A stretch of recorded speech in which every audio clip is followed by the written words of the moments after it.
So I'm gonna make my lunch. I'm gonna have a vegan sandwich and I'm gonna take you on this culinary adventure with me. So stay tuned. We're talking 2 slices of toast. While that's happening, we're gonna chop some tomato.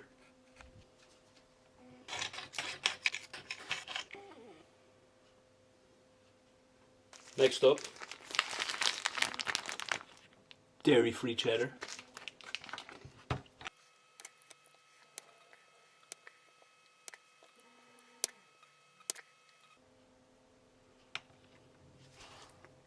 And a little bit for me.